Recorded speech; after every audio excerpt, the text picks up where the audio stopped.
and welcome to Davos Direct right here on ET Now. The good news first. The sun is out, as you can see, and it reminds me how much I miss and love the sunshine. I'm Supriya Srinath, bringing to you all that's happening on the World Economic Forum, the 44th edition, in this pristine ski resort that really has become ground zero for the world's political and business elite, at least for the next 4 days. The conference kicking off formally earlier today. Politics is pretty much the flavor of the season back home in India, and it is not different at all here at the World Economic Forum, but it is indeed ruling roost. Earlier today at WEF, in an insight with P. Chidambaram, the finance minister once again endorsed the Congress party's political ideology. For the very first time, however, he did say that he fears a fractured mandate being thrown up in elections 2014, one that will have many ramifications not just for polity, society, business, but also economy as a whole. He also once again endorsed Rahul Gandhi's candidature for Prime Minister, said he is the Vice President. It is a no-brainer that he will be the natural choice for the Prime Minister if, of course, the Congress does manage to muster up the numbers. Away from that, it was a rather frontal attack on Modi once again, calling his and BJP's economic ideology and policies Luddite. He went on to say Modi's views are very repetitive, they are rather majoritarian and even authoritarian, and not a true reflection of India. Now, just a day after Urjit Patel back home in India recommended in his report that there should be inflation targeting and CPI should really be the big indicator, Arvind Mayaram, the very high-profile secretary in the Department of Economic Affairs and Finance Ministry, is of the stern view that it is still not time enough for India to target inflation. It is done in economies where the pricing is rather stable. He also went on to say that making CPI, which is the consumer price inflation, the nominal anchor may not be such a great idea after all, because food inflation is very, very volatile and the data is sometimes not reflective of real prices. Like his boss Chidambaram, Mayaram believes that India will clock in a growth of 5%, and he did say cynics only will suggest that fiscal deficit is being managed by fiscal jugglery. I think inflation targeting is done in countries which have more stable kind of pricing that happens, and then there are certain volatilities, and therefore they do a targeting and bring it down to a particular level. In India, it may be difficult to do that kind of targeting because of several factors. We don't have as yet achieved that level of stability in the prices where we can curb certain volatilities or volatility in certain periods through a very specific targeting. The report also talks about CPI being the nominal anchor, moving away from WPI. In a country where we see CPI being very, very volatile and affected by many factors, do you think that's a wise move at all? CPI has a lot of imperfections. We know that it requires a whole lot of sophistication, which we haven't achieved yet on determining CPI.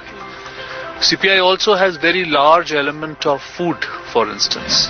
So there are other structural issues that need to be addressed if we need to control food inflation. So in my opinion, I think it is a little premature to consider CPI as the anchor of our inflation targeting. For somebody who manages the fisc really, do you believe A, there is a case for a rate cut? You've said all along that we need to spur growth. Do you A, believe there's a case for a rate cut? And do you fear there may actually be a rate hike given the numbers that this report speaks about? My opinion, I don't think there is a case for a rate hike at all at this point of time. For a rate cut? If the RBI is comfortable in the manner in which inflation is coming out, they may consider it. But I certainly believe that there is no case for a rate hike. And I also believe that there is now a very strong case for incentivizing growth, as I have been saying in the past also. As far as fiscal deficit is concerned, it's largely now known that it will be anchored in below the targeted levels of 4.8%. Many people believe it will be 4.6%. The question that some of the cynics and experts have voiced is, and the concerns that they have voiced is, that there is a lot of fiscal jugglery, so to say. Those are the words being used, instead of fiscal management. Fiscal management is not easy, or there is no easy formulation to that. Circumstances change. The situation is dynamic on the ground. Day to day situation changes. In all this, if you need to continue to maintain the credibility of the government, And as Finance Minister has continuously said, the red line, which he uses the term red line. If you need to continue to remain true to that red line, then you will have to do everything that is within your entire world or your environment to ensure that that red line is not breached. The Finance Minister even early this morning in his interaction and insight here at Davos said that India will grow at 5% this fiscal and over 6% the next fiscal. Now that belies a lot of expert opinion that's being put out there. Brokerages believe India will grow at about 4.5% this fiscal, the lowest in a decade's time. How confident are you and how confident are you we'll actually be able to clock in 5% growth rate? I know decimals don't matter so much, but a 4.5 to a 5% does make a difference. I think we are close to 5 and we should be able to be around 5. Like I said, we should not go so much by the sanctity of 5 or 4.9.5, but we will be around 5. I certainly think we will be around 5. That also because of what we are seeing. Investments have been coming back. If you see the last report, mostly driven by the public sector, but the investments are now coming back into the economy. And the going forward, we will only see upward movement and growth. It can't be lower. A Davos regular, Uday Kotak, is one of the very first few people who actually said that India will grow lower than 5% this fiscal. I also asked you there about his views on the Aam Aadmi Party, the emergence of competitive populism. Is that a trend that's here to stay? More importantly, what does he like about Rahul Gandhi still, and whether Modi is what India needs at this moment? If I see this year somewhere between 4.5 to 5%, and moving into next year, my feel is we will trend marginally above 5%, but not dramatically. Therefore, if we achieve somewhere between 5 to 5.5 for 2014-15, I think that would be a good outcome. Let's turn focus to a story that is going to unfold in India that has to do with politics and elections. Will investors, and you've been meeting a whole host of people here, experts, economists, real investors, are they all in a wait and watch mode as to what the outcome of 2014 elections will be? I think investors got a little bullish after the state elections, went into the shell with some of the things which happened in terms of a potential unclear mandate. They're beginning to get a sense that we may get a stable mandate. Mr. Chidambaram earlier today said that, and he admitted for the very first time, that he fears there will be a fractured mandate, and it could be a very, very fractured mandate. If that were to happen, that doesn't augur well either for the economy or for the markets. Is that something you fear as well? The key issue is the role of the Aam Aadmi Party. I believe that the reason why an Aam Aadmi Party has come into existence is because it's a movement, and movements tend to be very powerful. And this is an anti-corruption movement, and which has got a significant support and now has become something bigger. Having said that, I think the challenge for any movement is to move from agitation to governance. The question which each party and each government has to ask is, what can it afford? And therefore, I think this party is on both, and it has hit the right two issues for the Aam Aadmi, which is Bijli and Pani. And I would at this stage not fault them disproportionately for that, other than the fact that 700 litres of water may be too high, maybe the number should have been 400 or 500, but it is not on those issues I have a concern. It's about how do you handle the process of governance and keep your agitational mindset there and alertness there, but get into better execution. Let me ask you about two distinct individuals, Rahul Gandhi and Narendra Modi.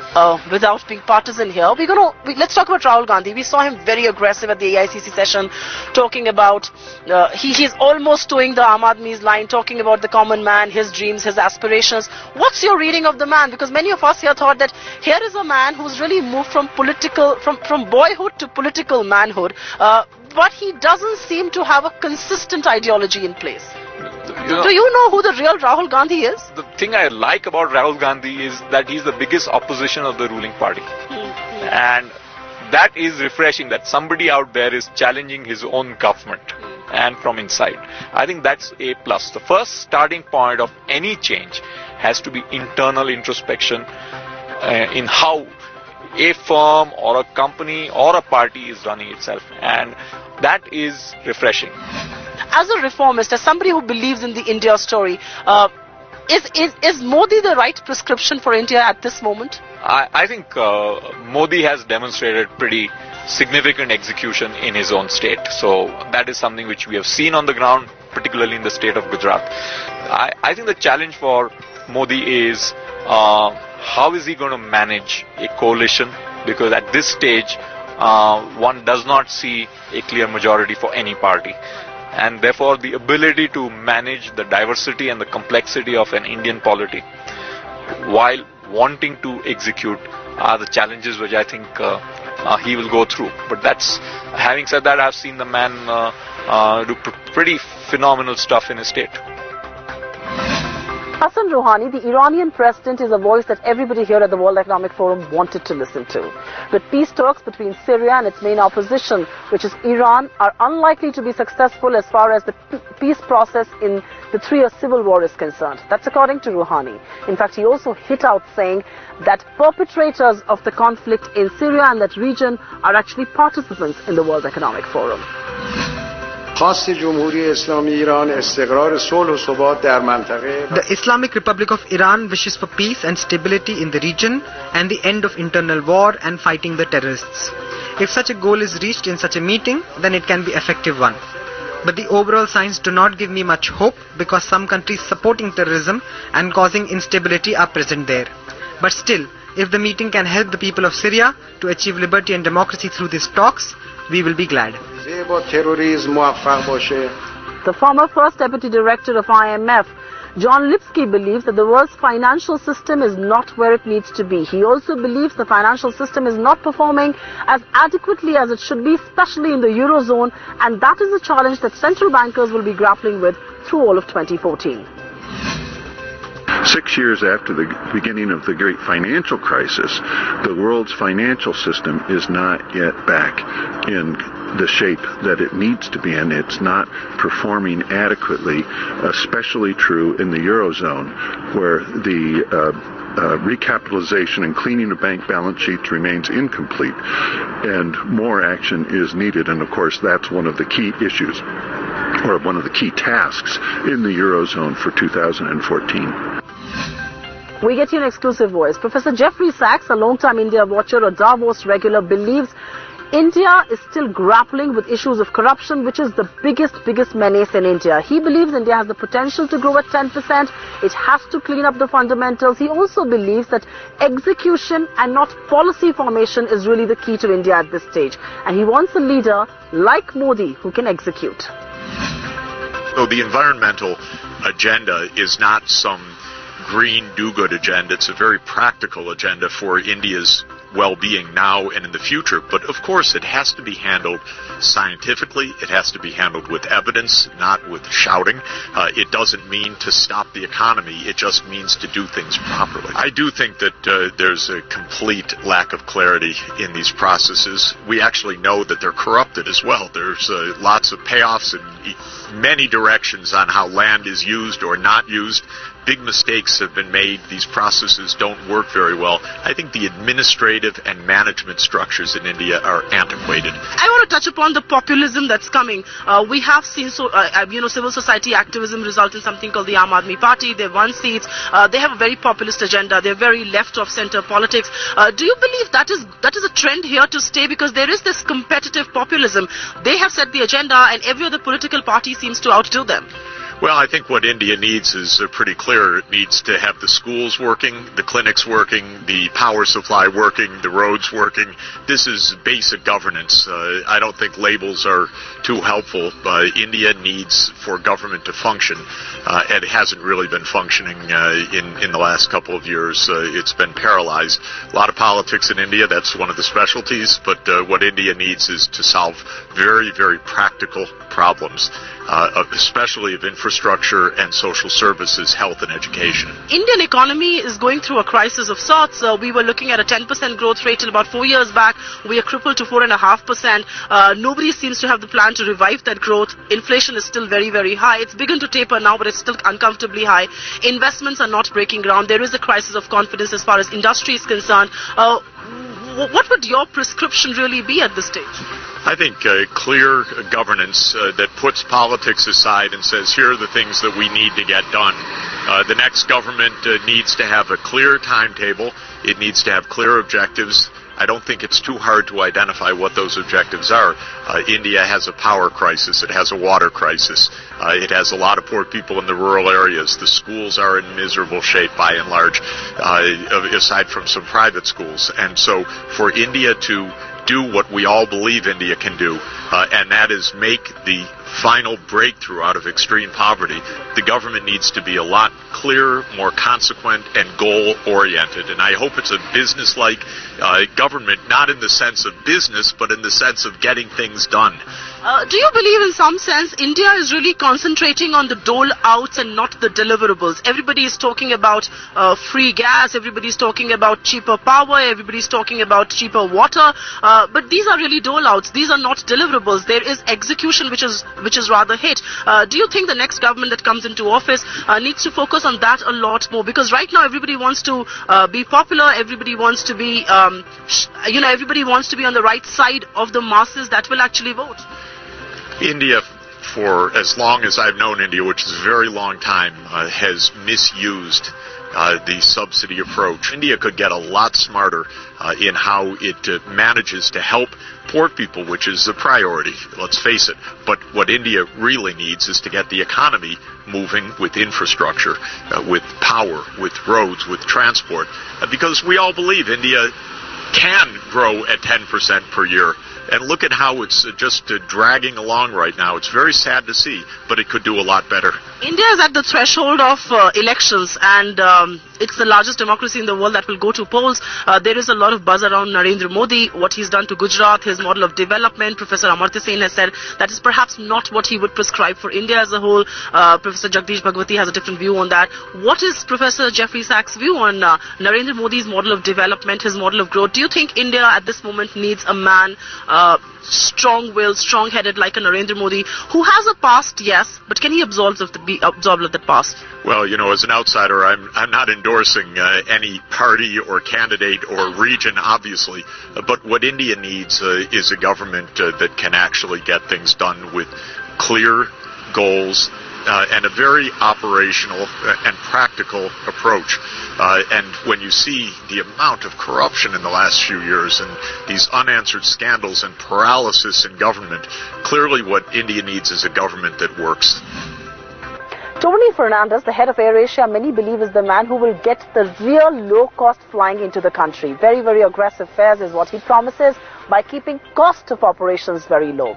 Tony Fernandes, in a lighter vein, did say that Tata can live with his two wives, that's AirAsia and Singapore Airlines. And of course, he hit out at detractors, saying there are many who want AirAsia to fly into India and others who do not.